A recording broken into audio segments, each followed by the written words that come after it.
So do you believe addiction is more socially rooted than individually? Americans, as I said, and human beings are not good at understanding the cultural roots of their visions. The United States is the only Western country that restricts drinking to 21-year-olds. And we have all kinds of scientific explanations for why that's necessary. If you say to somebody, are you aware that in Italy and Spain and Portugal and Greece, the legal drinking age is 16, and that an adult can give a child of any age alcohol in a public place in those countries?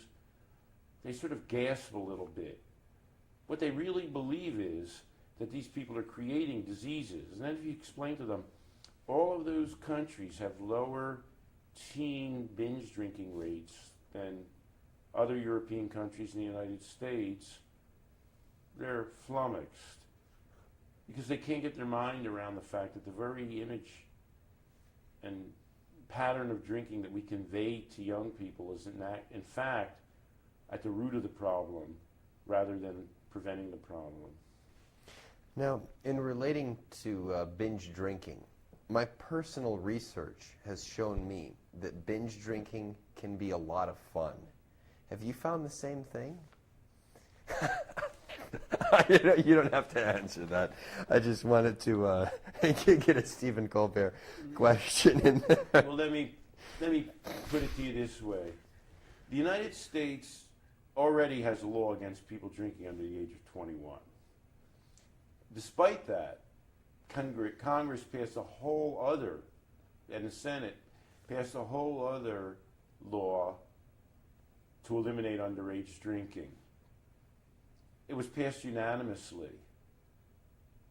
No one in the United States believes that's ever going to happen. No one. It's just a psychotic episode. But it just seems so damn right. My favorite response to that is one of the people who voted unanimously for the Senate to ban underage drinking was John Corzine.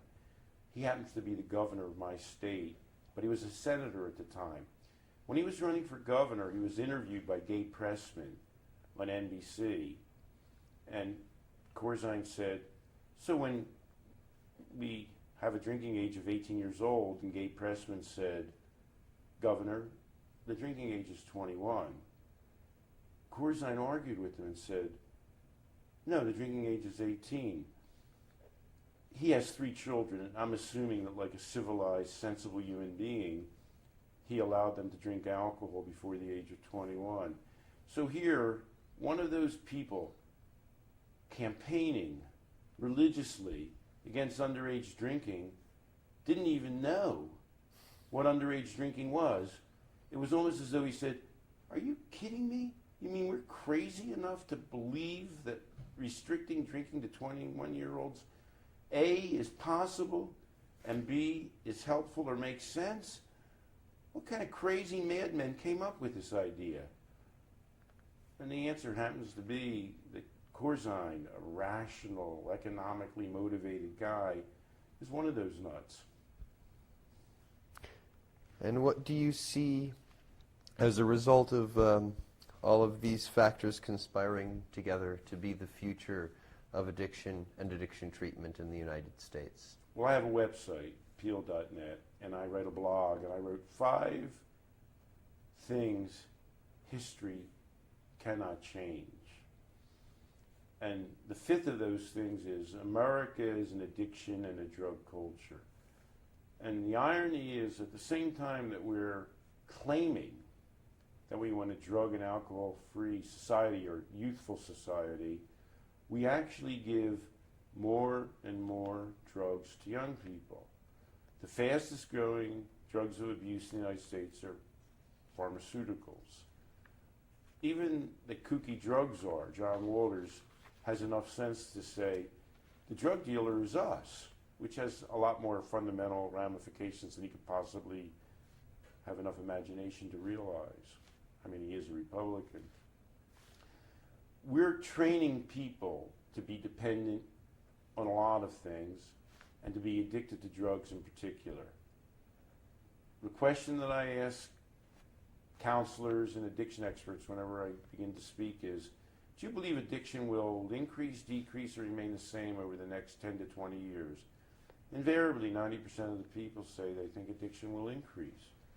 We have a culture-wide fantasy, which nobody believes, that we're successfully combating addiction to drugs and alcohol and to a host of other things.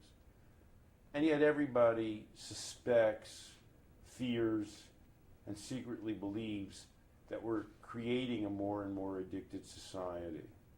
The good news is I'll have plenty to do as long as I'm able to work in this field. The bad news is we're laboring mightily to produce the reverse from the outcomes that we claim that we desire.